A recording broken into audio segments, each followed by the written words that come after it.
Olá, meu nome é Hélio e nós vamos fazer um passeio pela User Experience em IoT, em Internet das Coisas. Essa é uma sessão dentro do IoT Weekend em que você vai pensar um pouco mais sobre alguns desafios que nós temos sobre essa perspectiva diferente de usar a tecnologia a partir de coisas e não de computadores, que é a interface tradicional, né, da gente utilizar a tecnologia. Então, UX em IoT, User Experience em Internet das Coisas. Sobre isso, nós vamos falar sobre uma perspectiva diferente e algumas considerações que talvez você não tenha pensado, que vão fazer com que nós tenhamos algumas dificuldades mesmo, né, em trabalhar com criação de novos objetos, novas soluções e inclusive criação de novas interfaces, pensando sob essa perspectiva de que as coisas são diferentes daqueles computadores que nós utilizávamos antes, né, na conexão com a internet. Então, por quê? O quês e porquês nós vamos ver nessa sessão. Nós vamos ver rapidamente o que é IoT, porque você, afinal de contas, se veio a esse evento, você já sabe as definições, os conceitos básicos. Vamos ver rapidamente o que é User Experience, por que ele é importante, por que ele é um problema e por que ele é um problema em IoT, né? E aí, especificamente, que é o assunto, né, dessa sessão, é exatamente o porquê UX, né, ele ganha importância maior quando a gente fala de IoT, não só em tecnologia em geral. Porque esse trem me interessa a mim, interessa a você, né? Trem, porque eu falo aqui de Minas Gerais, eu sou professor da Universidade Federal de Alfenas, no campus de Varginha, no sul de Minas Gerais. Então a gente fala muito trem por aqui. E o que eu recomendo para você é entender disso tudo, né? Tanto do ponto de vista do usuário, quanto do ponto de vista do desenvolvedor de tecnologia. Bom, começando o que é IoT, e aí a gente pega lá no começo da internet, os primeiros objetos conectados à internet eram objetos de tecnologia mesmo, né? Esse, por exemplo, essa imagem que você está vendo aqui embaixo é um roteador, o primeiro roteador conectado à internet, lá em 1969, depois um sistema 360 da IBM, né, conectado também com os mainframes, né, e os computadores na década de 70. Eles foram diminuindo o tamanho, chegaram lá aos microcomputadores. A Apple, né, melhorou muito a qualidade da interface, criando o Mac, né, o primeiro Mac nos anos 80, e facilitando bastante, né, com que as pessoas utilizassem o mouse e a interface gráfica do usuário. O PC, né, foi o maior responsável pela popularização, fazer com que o computador chegasse a todos os lugares, né, a todas as empresas e depois a todas as casas. O PC, a cara dele hoje, que ainda é algo que a gente, né, reconhece, olha e fala, pô, isso é um computador, tem gabinete, tem monitor, tem teclado, tem mouse.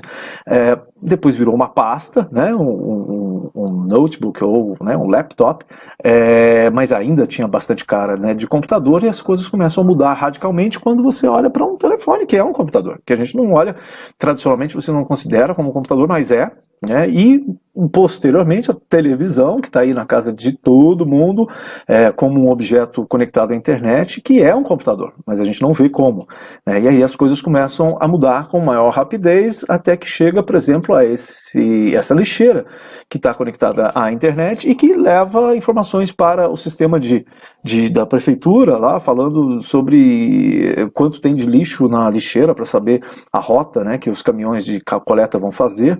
Essa bandeja de ovos que você lá do supermercado consegue verificar quantos ovos tem na sua geladeira para saber se você precisa comprar ou não. Uma chaleira, né, conectada à internet. E aí começam a surgir as coisas assim que você começa a pensar, mas afinal de contas, para que isso? Um capacete de futebol americano que passa informações em tempo real para a televisão, que mostra qual a força G de uma pancada, né, lá de dois jogadores. Então é algo para o entretenimento, né, para os esportes. E esse é o Shearlights, é um projeto que eu coloquei aqui porque eu acho muito interessante, pela inutilidade, na verdade. Mas por quê?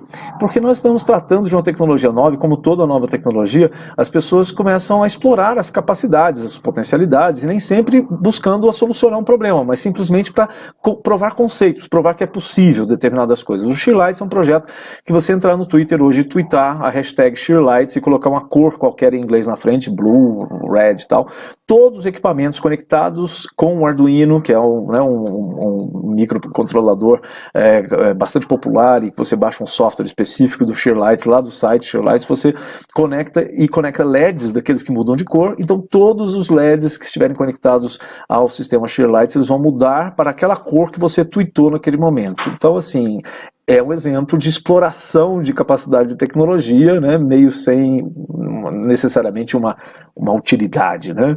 Essa é bastante útil, né, o seu pet poder se alimentar, você controlando a distância, o que ele pode fazer, não pode fazer, quantidade de alimento, de água, câmeras para você ver se ele está bem, né, o áudio para você ouvir o som dele, poder conversar com o seu pet, né, se é que é possível. Um porquinho de louça que você controla o aplicativo, quanto dinheiro tem, você não vai ter surpresa, você vai saber quanto dinheiro tem na hora que você for abrir o porquinho, que é o cofre. E a seu respeito é uma chopeira que você à distância controla a quantidade de CO2, a quantidade de chope que tem, a temperatura do chope, você liga e desliga, faz todo o controle dela de um IoT à distância. Então, isso tudo, e aí um vaso sanitário conectado à internet, um IoT que eu ainda não descobri a utilidade, vou pesquisar melhor, mas todos esses itens, na verdade, eles estão todos à venda, não são coisas do amanhã, são coisas que você pode adquirir hoje, são caros, porque estão ligados à alta tecnologia, mas na verdade eu tenho medo da IoT de amanhã, por causa dessa experimentação toda e o que as pessoas estão fazendo, e o que elas estão tentando construir, né, com essas facilidades de objetos e tecnologias que estão cada vez mais acessíveis. Bem, vamos ver agora, eu vou mostrar para vocês um vídeo de uma fabricante de fechaduras tradicional sueca que resolveu mostrar o que acontece quando você tem uma casa hiperconectada, cheio de IoTs, com todos os seus objetos, inclusive a fechadura da casa conectada, e que você controla tudo, né? E aí vem a questão da experiência do usuário, você controla todos esses objetos com linguagem natural, e aí ela fez uma propaganda, que é uma brincadeira, logicamente, humorística, né?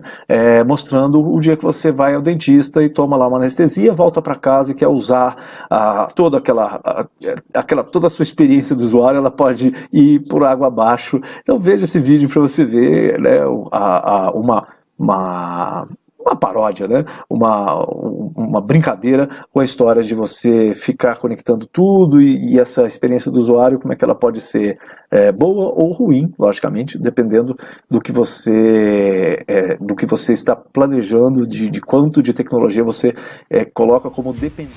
Playing jazz. Playing jazz. Smoothie. Making smoothie. Calendar. No meetings today. Remember, tandläkare at 9:30. Fire off. Fire off. Open door. Door open. Sånn, så skal vi sette en til. Ja. Open door. Wrong voice command. Open door. Wrong voice command. Open. Open door. Repeat that. Open door. I didn't understand that. Hey, open door. Play on the floor. Get on the floor. Open the door. Wrong Open the voice door. command. Error. Hey there. With a rock. Open door. Open door.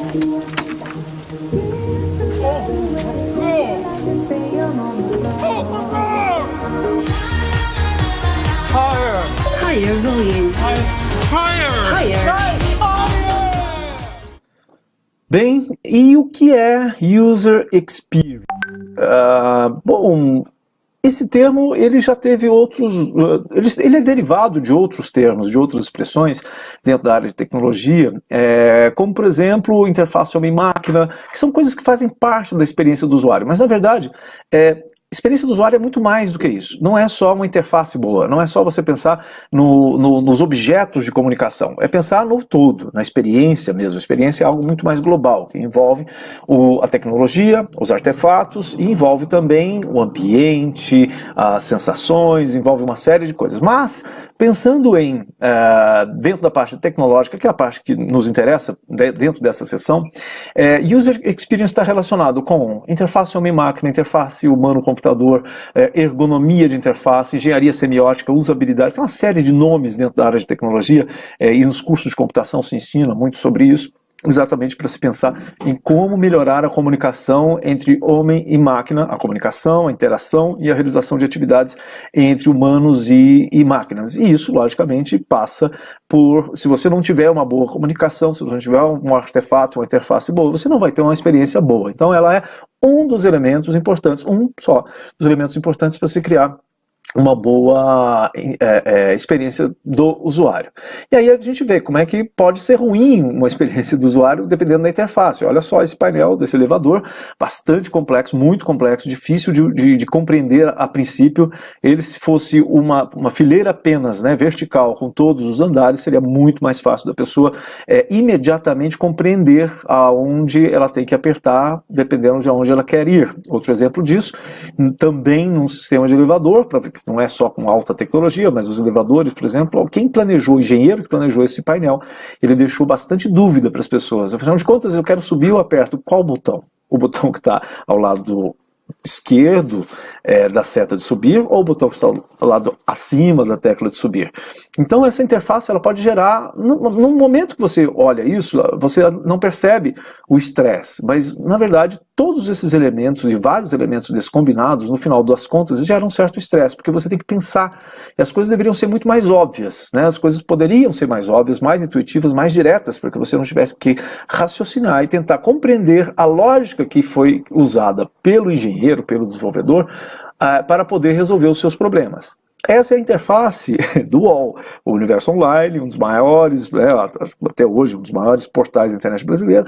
Lá no começo, nos anos 90, é uma interface bastante complexa, bem poluída, muito difícil de você encontrar. Ela privilegia, por exemplo, muito mais a propaganda do que o próprio conteúdo, que é o que as pessoas vão buscar lá. Então, ainda bem que as pessoas começaram a pensar na qualidade das interfaces e isso facilitou a experiência do usuário. Olha só que legal. Esse exemplo de mau planejamento, né, da interface de engenharia de objetos, né, esse realmente, né, não, creio que não seja, primeiro que não é útil, né, ele não gera facilidade de uso, né, de forma nenhuma e pode gerar até constrangimento. Aqui, um telefone, imagine se tudo que a gente faz hoje, né, num telefone celular, imagine se tudo isso, se a gente tivesse que fazer num celular como aqueles Nokia, né, com um tecladinho numérico, com uma interface que é um display de LCD com uma cor só. Seria impossível de fazer tudo. Imagina usar Waze aí, imagina você jogar Pokémon Go, né, usando essa interface. Então, a interface ela foi evoluindo junto com a tecnologia, mas algumas tecnologias ela avançam muito rápido. E quem planeja a comunicação acaba não seguindo e não acompanhando a mesma velocidade. Então nós temos alguns problemas de experiência do usuário por causa dessas interfaces. Algumas delas, como as mais tradicionais, como o teclado e o mouse, é bem óbvio, né? A questão da acessibilidade, velocidade, a imprecisão, a gente erra muito quando está usando o teclado. As limitações que a gente tem, porque o mouse ele movimenta em bidimensional, ele não é tridimensional. A própria fadiga, tem doenças relacionadas, né, com o uso de interface, como DORT, né, doença osteomuscular relativas ao trabalho, né, antigamente chamada como LER. Então essas interfaces elas eram antinaturais, né? Ela é antinatural. O próprio uso do teclado, da máquina de escrever, né, é antinatural. E a gente tem que aprender algo novo, técnicas novas para utilizar essas interfaces. Então isso é um problema para a experiência do usuário, porque causa uma redução da sua capacidade de comunicação, porque a interface se torna um obstáculo. Ao invés de ser uma ponte, ela se torna uma porteira, né, entre você e o objetivo que você tem quando vai utilizar a tecnologia. O que nós vimos, né, ao longo do tempo é uma evolução da interface que foi obviamente muito importante, desde a linha de comando, que é o CLI, Command Line Interface, até a GUI, né, GUI, a Graphic User Interface, e agora nós estamos indo, graças ao avanço da tecnologia e o barateamento, né, da tecnologia, nós estamos indo para a Natural User Interface, né, o uso da linguagem natural, dos gestos, de outras formas de comunicação muito mais fáceis, muito mais fluídas e muito menos restritivas, ou seja, deixando de ser obstáculos e passando realmente a ser pontes. E aí nós temos algumas características que são por pesquisa, a gente pode chegar, isso não sou eu, né, são pesquisas aqui, são fontes, né, existem fontes, né, de pesquisas que fizeram esses levantamentos, e que houve uma mudança lá do lado do esquerdo lá você tem o PC e a internet, e as pessoas passaram a utilizar a internet no móvel, né? E o que aconteceu? Hoje existe um nome, né, uma expressão que a gente utiliza para isso, que é mobile first. Se a pessoa tem a opção entre escolher utilizar uma interface ou um site na internet usando no computador ou no móvel, né, o móvel envolve tanto o smartphone quanto o tablet, ela vai, e também os smartwatches, né, se você já tem, que pouca gente tem, mas está crescendo, né, o número de usuários de smartwatches, então as pessoas vão optar pelo móvel, né? Mobile first. Isso é o que nós estamos vivendo hoje. Em pesquisas, né, em 2017, se levantou com as pessoas, você tem a oportunidade de usar tal serviço no computador ou no móvel. Qual que você vai usar? O móvel. E agora nós estamos passando, e aí isso é uma perspectiva ainda de futuro, né? O que as pessoas, se elas vão preferir utilizar o móvel, mas não só mais com a sua tela touchscreen, mas utilizando voz, botões de tarefas, movimentos, gestos e uma série de outras interações relacionadas inclusive com inteligência artificial que vão facilitar essa comunicação e que vão criar essa linguagem natural, vão fazer com que a linguagem natural ela seja muito mais utilizada do que as interfaces que a gente usa hoje, que são touchscreen, né, e uso de ícones do mesmo jeito que a gente usava no PC. E aí a tendência, hoje nós estamos, né, no mobile first, mas no futuro diversas pesquisas apontam que vai ser voice first. Se você tem a opção de utilizar algo com uma interface gráfica e tem a opção de fazer a mesma coisa usando voz, você vai usar voz, a não ser que haja alguma restrição ambiental ou alguma outra restrição, nós vamos falar ainda sobre elas. Além da voz, existem os gestos, tem dados biométricos, reconhecimento de face, reconhecimento de íris, tem uma série de tecnologias vindo por aí, inclusive implantes, né, de microchips que estão sendo utilizados para fazer essa interface, essa comunicação entre nós e a tecnologia. E nós temos as restrições que, logicamente, o teclado, né, nos limita, nós podemos falar 140 palavras por minuto, mas nós só podemos digitar 40 palavras por minuto, então essa é uma restrição bem óbvia que leva a gente a procurar outras maneiras de comunicação. O reconhecimento de voz evoluiu muito, né, nos últimos anos, chegando a essa taxa de erro que não é atual, é de 2017, mas essa taxa de erro era de 4,9% no reconhecimento de voz do Google. Possivelmente hoje é menor, eu não consegui essa informação mais recente, mas há um ano atrás ela 4,9%. Agora, o mais importante do que ver que é 4,9% foi ver a evolução disso em um ano, de um semestre. Do começo de 2016 até o meio de 2016 até o começo de 2017, ela caiu a taxa de erro de 8,5% para 4,9%. Se continuar nesse ritmo de queda, nós vamos ter provavelmente comunicação perfeita e reconhecimento perfeito de voz muito em breve. Quando eu falo perfeito, é algo que, veja bem, é melhor do que a comunicação entre humanos, porque o reconhecimento de fala do Google já é tão bom quanto o ouvido humano. Por quê? A gente não reconhece 100% do que a gente ouve nas comunicações entre eu e você está perdendo algumas informações e eu perderia num diálogo com você. Existem softwares melhores, capazes de reconhecer melhor do que a comunicação natural entre humanos. Além do reconhecimento de voz para comandos, existe ainda a possibilidade de uso da voz para reconhecimento de quem é a pessoa através da voz. Isso já é comum hoje em dia, né? O seu dispositivo reconhece a sua voz, reconhecer as emoções das pessoas, a saúde, é possível identificar doenças através da voz, é possível identificar a idade através da voz, o ambiente onde a pessoa está e até o nível de Pax, né? O quanto a pessoa está nervosa ou calma a partir do reconhecimento e da interpretação da voz. Então, a voz ainda vai ser muito mais explorada e muito mais útil na experiência do usuário e na comunicação entre nós e a tecnologia. E isso não é mais algo distante. Veja bem, hoje, esse dispositivo do Google, o Google Home Device, que é um dispositivo vendido pelo Google, em várias lojas de tecnologia, tem duas versões. A mais barata delas hoje é encontrada por $29. O que acontece é que você compra por $29 e ganha $25 de bônus de cupom para fazer compra no Walmart pelo dispositivo. Então você automaticamente pagou $4, né, pelo aparelho, e a primeira experiência que você vai ter nesse aparelho vai ser fazer uma compra no Walmart, né, e provavelmente você vai se transformar num cliente fiel do Walmart, o que é o objetivo dele, é óbvio, né, e é uma tecnologia extremamente acessível, com facilidade inclusive para você fazer compras utilizando a voz, ao invés de ter que entrar no aplicativo ou utilizar qualquer outro tipo de interface. Então, isso nos Estados Unidos já é bastante comum, acessível, totalmente acessível, não usa quem não quer. Por que UX, né, é um problema para o IoT? Bom, serão 50 bilhões de dispositivos no ano que vem. Nós estamos no final de 2018, 2020 é o ano que vem, né? A Cisco estima que serão 50 bilhões de dispositivos conectados à internet. Isso é bom ou ruim? Bom, depende do ponto de vista, né? Por exemplo, nós temos uma capacidade nesses objetos, essas coisas que vão estar conectadas à internet, ou trens, né, que vão estar conectados à internet, nós temos uma capacidade muito reduzida desses equipamentos. Eles não são como os computadores de mesa, ou como os notebooks, ou nem como os celulares, que tem lá um octa-core, que tem lá, né, um Snapdragon, que realiza um monte de coisas, que tem 8 GB, que tem 16 GB, não sei quantos GB de espaço de armazenamento. A maioria dos objetos conectados à internet, eles têm baixa capacidade de processamento, de armazenamento e de comunicação lenta, eles não são banda larga. Esse é um problema, é uma limitação tecnológica. Há também limitações físicas e espaciais. Alguns objetos não têm espaço para você ter um teclado, para você ter uma tela, nem para você ter um touchscreen, onde você possa apertar e escolher as coisas que você quer, porque os objetos são pequenos, né? Imagine, hoje tem uma chave de carro que é um IoT. Ela tem Wi-Fi, ela se conecta à internet. E como você vai colocar uma tela touchscreen numa chave de carro? Não é uma coisa fácil. Há limitações físicas, né, específicas.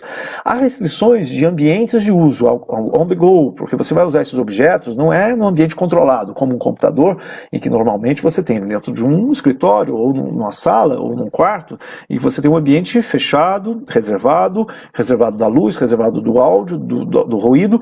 A maioria dos objetos conectados, dos IoTs, você vai utilizar on the go, né, no ambiente onde você está e fazendo outras coisas. Então você vai ter algumas restrições legais, como por exemplo, hoje você não pode utilizar vários dispositivos enquanto você dirige. Você vai ter restrições ergonômicas, que são auditivas e de visibilidade, que você vai estar num ambiente com ruído e você não vai conseguir ouvir a linguagem natural, ou mesmo você vai falar com o objeto e ele não vai entender, porque existe ruído interferindo na comunicação. Problemas de visibilidade, imagina você no sol, tentando utilizar no sol, a pino, você tentando utilizar uma tela touchscreen de um celular sem enxergar o que está lá, isso a gente já passa por isso hoje, de tato, né, o tamanho dos objetos, como você vai, né, ter contato com esses objetos. E grande parte da interação atualmente acontece pelo smartphone. Grande parte dos IoTs, eles têm um aplicativo que se conecta a um smartphone e você controla o objeto através do smartphone. Isso é um problema? Por quê? Porque a gente não tem um espaço ilimitado para colocar aplicativos no smartphone. Imagina um mundo com 50 bilhões de IoTs e você vai ter uma série desses IoTs na sua casa e com você, no seu carro, e cada um deles tem um aplicativo diferente. Quantos aplicativos você vai ter no seu smartphone para poder controlar isso tudo? Esse é um outro problema, porque as pessoas baixam o aplicativo e descartam rapidamente. Por quê? Porque chega a memória, porque eu não vou usar, e as pessoas ou não usam, ou, né, se não for muito importante, muito relevante, elas não vão baixar, e mesmo baixando, muitas vezes elas desinstalam rapidamente aquele aplicativo. Bom, por que isso me interessa? Por que esse trem de User Experience em IoT me interessa? Bom, como usuário, e aí por que eu vou falar da perspectiva de usuário?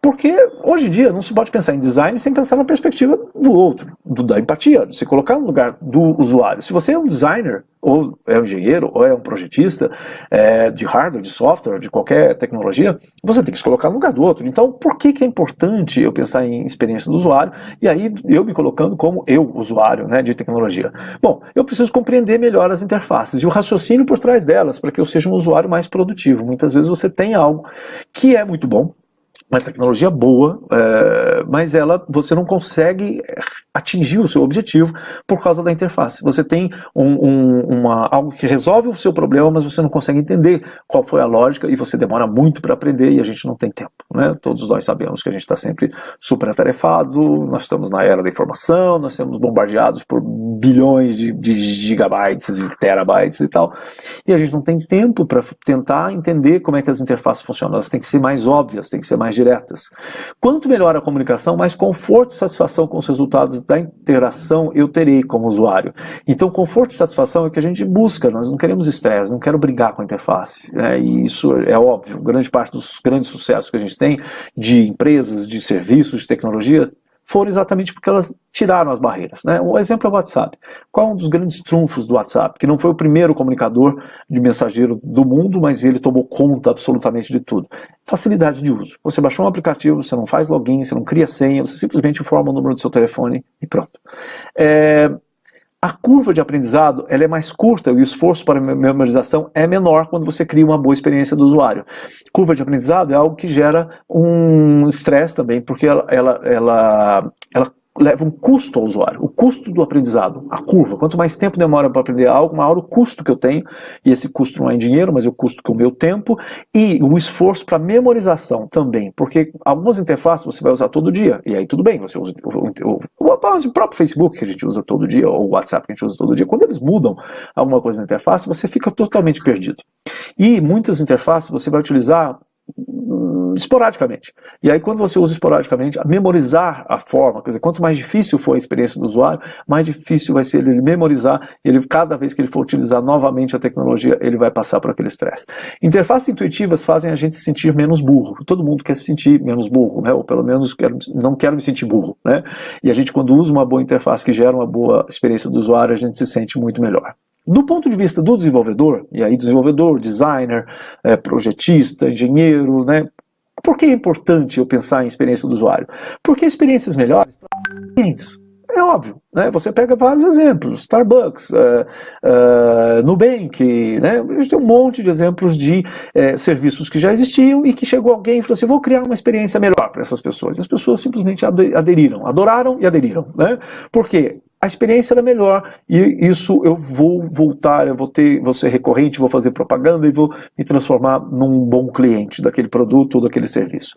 Interfaces intuitivas reduzem o custo geral de suporte, pensando do ponto de vista do desenvolvedor, o custo de treinamento e derruba as barreiras de uso. As pessoas preferem usar coisas que têm uma boa experiência do usuário.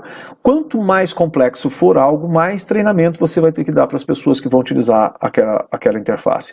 Quanto mais complexo for, mais suporte você vai ter que dar para atender as dúvidas e resolver os problemas das pessoas, né, que utilizam aquela interface. Então a experiência do usuário, ela gera uma redução de custo do ponto de vista do desenvolvedor. Do custo do ponto de vista do usuário, que ele tem menos trabalho, ele tem menos carga, né, de trabalho para poder usar a interface, e do ponto de vista do prestador do serviço, do fornecedor do serviço, fornecedor do produto, o custo menor de atendimento das demandas daquele usuário. O cliente satisfeito abre a carteira mais facilmente, isso a gente sabe, né? As pessoas estão dispostas a pagar mais por algo que elas se sentem bem, que elas têm uma boa experiência. Se é algo que ela paga caro e tem uma péssima experiência, ela vai desistir daquilo, vai procurar uma solução melhor. Veja, por exemplo, os produtos da Apple, que são 3, 4 vezes mais caros do que os concorrentes, mas as pessoas, é inegável que a experiência do usuário nos produtos Apple é boa. Então, muitas vezes as pessoas, não só por status, mas também porque elas gostam daquela experiência do usuário, elas estão dispostas a abrir mais a carteira e pagar mais por um produto que tem um similar, que faz a mesma coisa. Amplia também o uso de soluções de tecnologia, promovendo a inclusão dos cidadãos. Quanto melhor a experiência do usuário, mais usuários você vai ter, e usuários que não usariam por dificuldade, por vários motivos. Pessoas idosas, pessoas que têm algum tipo de deficiência, a própria acessibilidade. Quanto melhor a experiência, melhor a interface, mais pessoas têm acesso.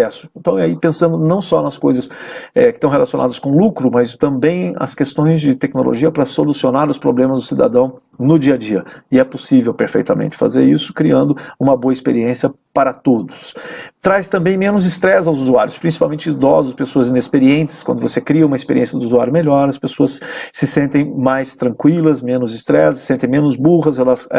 Isso, logicamente, do ponto de vista do desenvolvedor, é algo que você deseja, porque você quer criar você quer incluir mais gente, você quer atingir um público maior e você quer que essas pessoas sejam fiéis ao serviço, ao produto que você está colocando no mercado. Bom, e o que eu recomendo para você entender de tudo isso que a gente está falando? Tem algumas recomendações, lembra que são 50 bilhões de dispositivos que vão estar aí disponíveis em breve, conectados à internet. Então, se você pensar que vai ter que interagir com muitos desses objetos, que cada um vai ter uma lógica complexa de interação por trás, isso pode ser muito estressante. Então, uma das coisas que a gente tem visto como tendência é fazer uma interface com algo que já está com crescimento muito rápido, que possivelmente vai dar certo, que são as interfaces de comunicação por voz, por linguagem natural, dessas grandes empresas citadas aí no slide. O assistente do Google, né, o OK Google, a Siri da Apple, o Cortana da Microsoft, a Amazon Alexa, essas são interfaces de comunicação feitas por grandes empresas que têm grandes profissionais, pesquisadores que estão fazendo isso com, né, ficar muito bom. Essa comunicação está ficando muito boa. E uma das recomendações é, por que não você fazer o seu dispositivo comunicar com o usuário através dessas interfaces? Criar uma experiência de comunicação natural que você reduz o custo seu de criar essa comunicação, porque você permite que ele tenha acesso, que o usuário tenha acesso ao seu serviço, ao seu produto, através dessa interface dessas grandes empresas. Hoje todas elas oferecem várias APIs gratuitas que você pode baixar, pode testar, pode integrar com a comunicação feita por essas empresas, e isso reduz o próprio custo seu de desenvolvimento, porque você deixa grande parte, e é parte importante, porque é uma parte complexa, né, sofisticada da comunicação, você deixa para quem cuidar disso. Eu deixo para Microsoft, Apple, Google, Amazon, que é gente muito mais competente, possivelmente, do que eu para criar essa comunicação. E eu faço, na verdade, uma integração do meu serviço com esse serviço dessas empresas. E aí eu vou apresentar dois caras, Mark Weiser e o John Seely Brown, que lá nos anos 90 eles falaram algumas coisas muito interessantes, né? O Mark Weiser, ele falou em 93, no passado havia um computador para várias pessoas, em breve nós teremos várias telas para cada pessoa. Isso hoje é óbvio, né? Na segunda tela, terceira tela, a gente está na frente da televisão usando o celular, a gente está na frente do computador usando o celular, a gente está usando várias interfaces ao mesmo tempo. E o que isso tem a ver? Que isso na verdade mudou também uma outra perspectiva. E aí ele com Seely Brown em 96 disseram o seguinte: o recurso mais escasso do século XXI não será a tecnologia, será a atenção. Nós estamos vendo isso acontecer. A tecnologia está disponível, é barata, e a atenção das pessoas é que é escassa.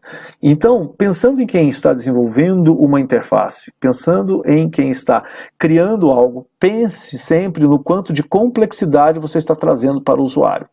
Porque quanto mais complexidade você traz, menos possibilidades, menos acesso esse usuário vai ter, mais estresse, mais carga de trabalho ele vai ter para poder utilizar o produto ou o serviço que você está utilizando, e você está colocando à disposição dele.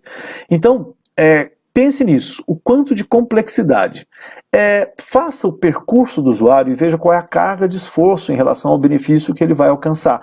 E essa é uma boa estratégia, você pensar em quanto você gera de carga de trabalho em relação ao que ele vai ter. Se o que ele vai ter no final é algo muito importante, com um benefício muito grande, ele está disposto a ter uma carga de esforço. Mas se esse resultado não for tão importante, essa carga de esforço vai ser um impeditivo. Ele vai acabar não utilizando o serviço porque o benefício no final não é tão compensador. Analise a relação entre o custo de aprendizado e a frequência de uso. Se você está criando algo que vai ser usado todos os dias, todos os momentos pelo seu usuário, tudo bem.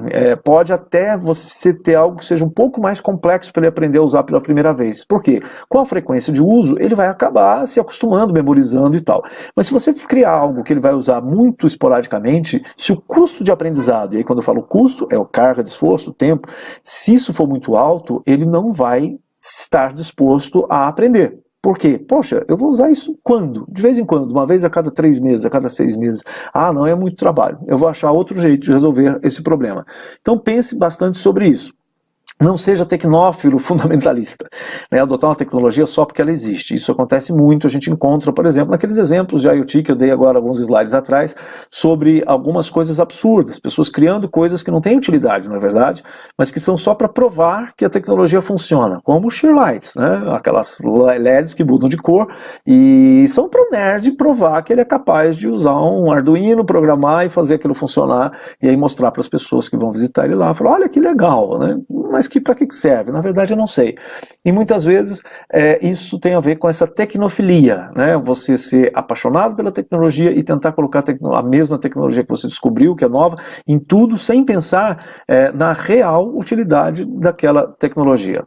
A atenção do usuário, ela já está dispersa hoje. Não interrompa se não for necessário, se não for extremamente necessário você interromper o percurso do usuário. Então utilizar outras formas alternativas de comunicação, ao invés de utilizar só uma forma de comunicação, porque você pode usar alternativas complementares, tá? Nós vamos falar um pouco mais adiante sobre isso. Por quê? Porque as interrupções, né, cada vez que você interrompe com uma mensagem, com uma tela, né, com um ok, com um confirmar, você tem que pensar realmente na utilidade disso, porque as pessoas estão muito ocupadas fazendo muitas coisas e ao mesmo tempo.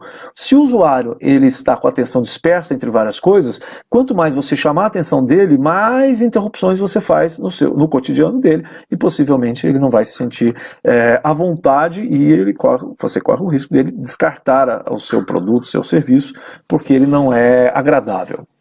Uma autora que eu gosto muito é a Amber Case, e ela escreveu um livro em 2015 chamado Calm Technology, como estratégia de desenho da UX, né? É uma autora que ela utilizou esse termo, o termo não é dela, Calm Technology, mas que fala muito sobre isso que eu estou falando para você agora. E aí tem algumas recomendações que eu tomo a liberdade de tirei, né, do livro dela, eu acho muito interessantes, que podem te ajudar a guiar, né, dentro desses projetos, né, de IoT. Projete tecnologias ou dispositivos que respeitem a nossa atenção, a atenção do usuário. Respeitar a atenção é você pensar bem no quanto as coisas são necessárias, né? Algo que eu estou fazendo, qualquer interação que eu estou promovendo, o quanto ela é necessária. Se ela não for necessária, descarte e faça o seu trabalho sem interromper a atenção e sem chamar a atenção das pessoas. Não se esqueça da atenção periférica. As pessoas têm a atenção principal e tanto a atenção periférica está relacionada, por exemplo, a você utilizar outros sentidos ao invés de apenas a visão. A gente é muito focado em utilizar nas nossas interfaces, principalmente desenvolvedores de software, a utilizar a interface visual, ou seja, eu crio formulários, crio janelas, telas com ícones, né, com botões de confirmação, de cancelamento. Então isso é bastante comum a gente usar isso. Mas existem outras formas. Você pode usar bips, né, usar audição junto. Você pode utilizar atenção periférica, como por exemplo hoje com os smartphones, usar vibração ao invés de utilizar o som ou vídeo, ou usar várias formas de comunicação ao mesmo tempo, algumas com algum objetivo, outras com outro. Isso, nossos automóveis já fazem isso. Algumas interfaces que a gente usa, elas, por exemplo, no carro, tem carros que vibram o banco para avisar que você está mudando de faixas, né? Possivelmente você está cochilando e o carro está mudando de faixa, ao invés dele tocar uma sirene, né, e te acordar e provocar um acidente, ele simplesmente vibra o banco, né, para você chamar a sua atenção que alguma coisa está errada. E isso é uma forma alternativa, porque nós temos essa atenção periférica. Enquanto nós estamos enxergando uma coisa, nós conseguimos ouvir outra. Nós conseguimos, enquanto ouvimos uma coisa, sentir vibrações, sentir o nosso tato, a nossa capacidade de relacionar de outras formas, né, com o ambiente. Considere sempre o contexto de uso onde as pessoas estarão utilizando aquela tecnologia que está sendo produzida. Esse contexto de uso é o que a pessoa vai estar fazendo naquele momento, né, para poder pensar em quanto essa interrupção pode ser perigosa até para a comunicação.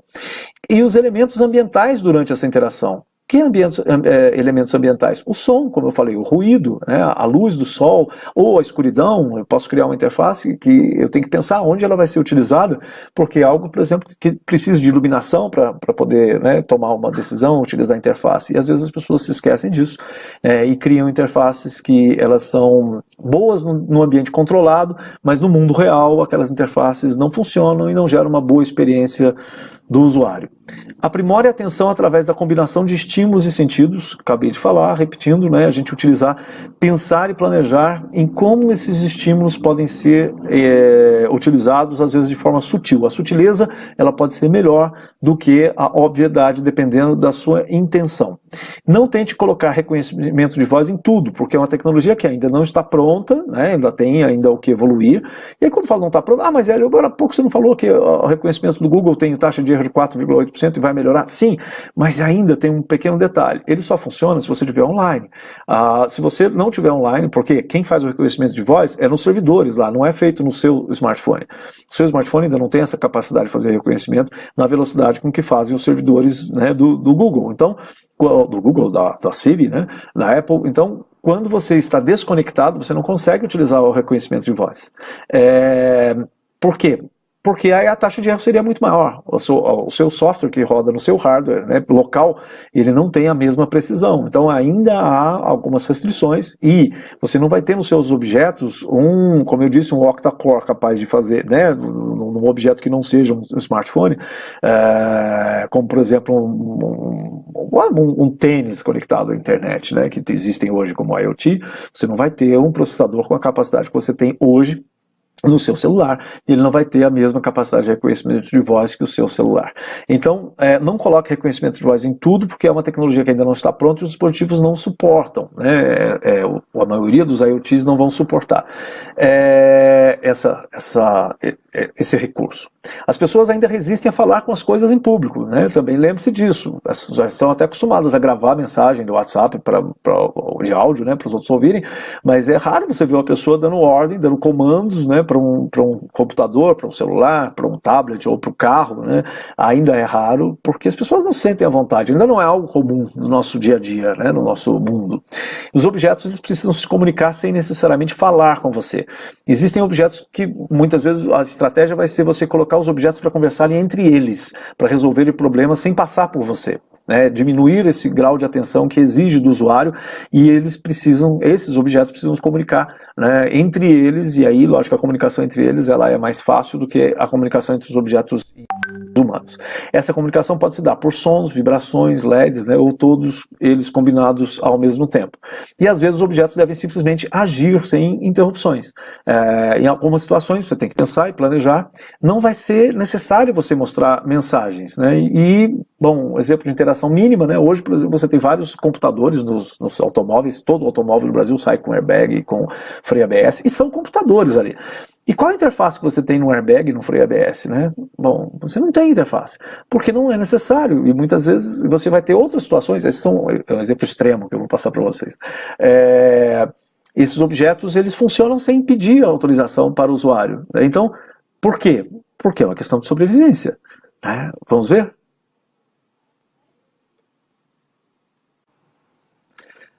Isso é um exemplo de comunicação não intrusiva. Ela não interrompe, ela respeita a sua atenção e ela salva a sua vida sem te perguntar se você tem certeza, né? Você está próximo de sofrer um acidente e em alguns segundos você quer acionar o airbag ou o freio ABS.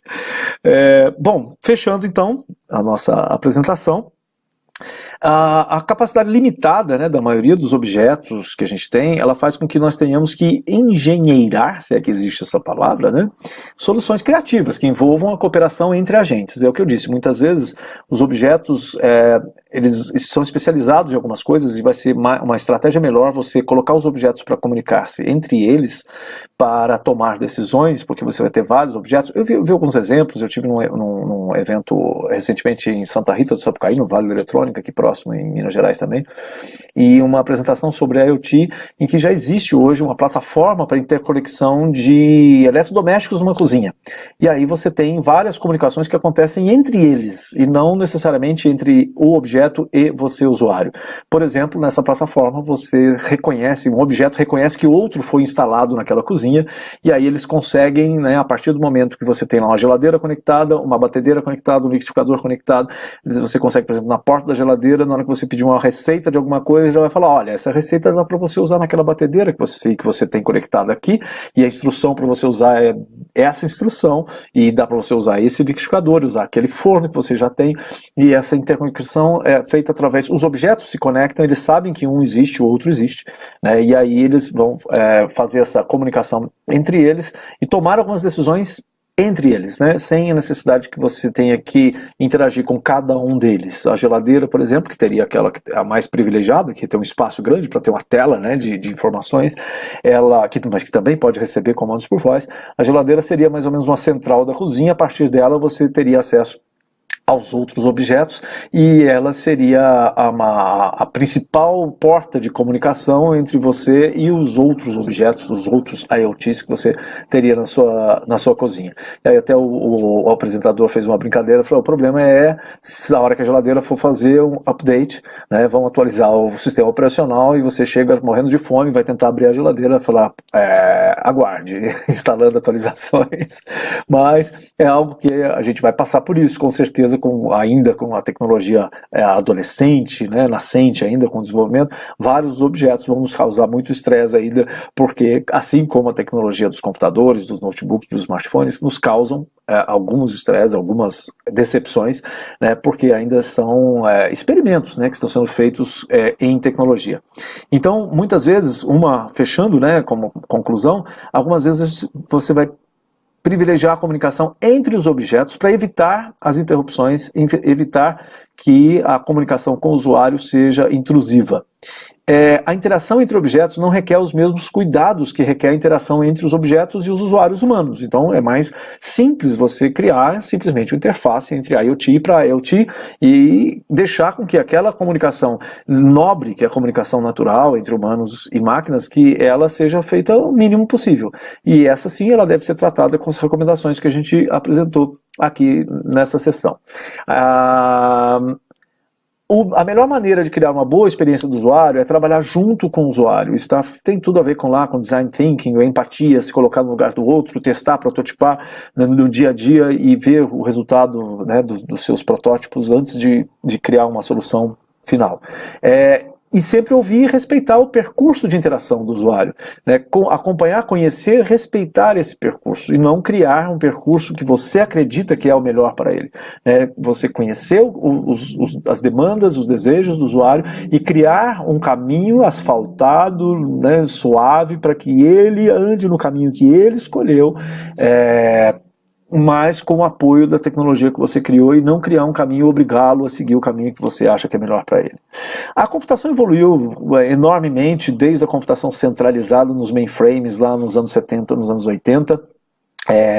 Depois ela foi nos anos 90 para uma computação distribuída, baseada, né, em client-server, tecnologias distribuídas. Nos anos 2000 a internet tomou conta de tudo, né, veio para quebrar, para arrebentar tudo com a web, as tecnologias web. Nos anos 2010 a gente passou para o móvel, né, 2010 a 2020 a gente ainda está nesse momento, né, do transportar, né, tudo para o móvel, em qualquer lugar, a qualquer hora, para qualquer usuário. E 2020 nós vamos ter aquilo que o Mark Weiser e o John C. Brown falaram, a computação pervasiva, ubíqua, ou seja, está em todos os lugares e você não percebe, porque ela está tão integrada no nosso cotidiano que você não percebe que as coisas são computadores. E ela está pervasiva, ela passa por tudo, né, por tudo que a gente faz, por todas as nossas atividades, trabalho, educação, entretenimento, lazer, saúde, tudo. E tudo embutido em tudo, né? Todos os objetos têm capacidade de computação, todos eles estão conectados a uma nuvem, e tudo isso gera um monte de dados, e essa quantidade de dados que é gerada enorme, ela também é usada para fazer com que os objetos também sejam mais inteligentes. Então tudo isso está acontecendo numa evolução muito rápida, né? É uma evolução exponencial, e mais adiante eu vou até dar uma dica de uma palestra que eu fiz sobre essa explosão, né, essa evolução exponencial da singularidade tecnológica, que eu recomendo que você assista. Mas e o usuário? O usuário também está evoluindo? Será que os usuários estão saindo do período das cavernas, do uso do computador, do PC, e como é que eles estão mudando agora? Será que eles estão indo para esse usuário mais evoluído, né? Isso é uma brincadeira, óbvio. Aqui nós estamos, né, falando de muitas vezes de engenheiros, desenvolvedores e tal, e a gente sempre tende a colocar a culpa no usuário, achar que o usuário é incompetente, ele é incapaz, mas na verdade o que eu quero apontar para você é o seguinte: se você quer criar uma boa experiência do usuário, independente se é em IoT ou em qualquer outra, você tem que respeitar o usuário, você tem que conhecer o usuário, tem que se colocar no lugar dele, conhecer o percurso, conhecer os desejos, conhecer os anseios, e você também é usuário. Não é difícil, né, pensar do ponto de vista do usuário de tecnologia. Você é um usuário, provavelmente, se você é um desenvolvedor, você é um usuário mais privilegiado, você conhece um pouco mais sobre a lógica que tem por trás do hardware e do software, mas você também sofre, muitas vezes, quando você vai usar tecnologia que não é aquela da qual você já se apropriou. Então se coloque naquele lugar, pense, né, nessa perspectiva do usuário e pense na calm technology. Tecnologia não precisa ser estressante, ela não precisa ser ultramoderna, trazer sempre rocket science, né, ciência de foguetes, coisas complexas para o dia a dia. Muito pelo contrário. Quanto mais simples, quanto mais óbvia, né, quanto mais direta for a comunicação, melhor será a experiência do usuário. Eu tenho um blog, que é o blog do cara da inovação, né? Eu publico muitas coisas lá, dei um pulo para dar uma olhada, para conhecer algumas atividades que eu faço também. Tem um podcast chamado Nerd Class, a gente junta vários professores de várias instituições de ensino diferentes aqui de Varginha, aqui no sul de Minas, e a gente grava um podcast quinzenal, mensal mais ou menos, mas se você é nerd e gosta de nerdices, né? Sugiro que você ouça o Nerd Class. Um projeto que eu estou lançando no momento é um projeto de criação de produtos, conteúdos em 360 graus, e esse projeto eu sugiro também que você conheça melhor na nossa página, Mobiliza 360, que é um projeto grande, que envolve, é um projeto gratuito, oferta de cursos online gratuitos para produção de vídeo em 360, e ele é patrocinado pelo Ministério do Planejamento, que eu sou pesquisador da Escola Nacional de Administração Pública, em Brasília, e a gente tem esse projeto grande, né, que se você gosta, né, se interessa pelo assunto, sugiro que você dê um pulo lá. E aí a palestra que eu comentei com vocês é uns 18 minutos só, né, um TED que eu gravei sobre singularidade tecnológica, onde eu aprofundo mais nessa evolução da tecnologia. Naquele slide que eu mostrei lá, a curva exponencial da transformação tecnológica, nesse vídeo do TEDx eu apresento com mais detalhes as pesquisas, os dados, os números que foram pesquisados lá pelo Ray Kurzweil, que é o fundador, né, inclusive da Singularity University, que fala sobre essa transformação geral que nós estamos passando e que nós vamos passar ainda. Meus contatos estão aqui, todos eles, fiquem à vontade, né, para fazer perguntas sobre essa, ou para estabelecer qualquer outro tipo, né, de conexão. E obrigado pela atenção, espero que tenha curtido essa nossa apresentação. Nós estamos aqui, né, no sul de Minas Gerais, é o local onde eu resido, né, e onde eu trabalho, na nossa universidade, e nós temos um laboratório de pesquisas em políticas públicas para cidades mais inteligentes. É um assunto que eu considero, né, bastante importante hoje, porque se fala-se muito em IoT, e IoT está ligado muito com cidades inteligentes, é uma tecnologia necessária, né, nas cidades inteligentes, e aí tem muita gente trabalhando com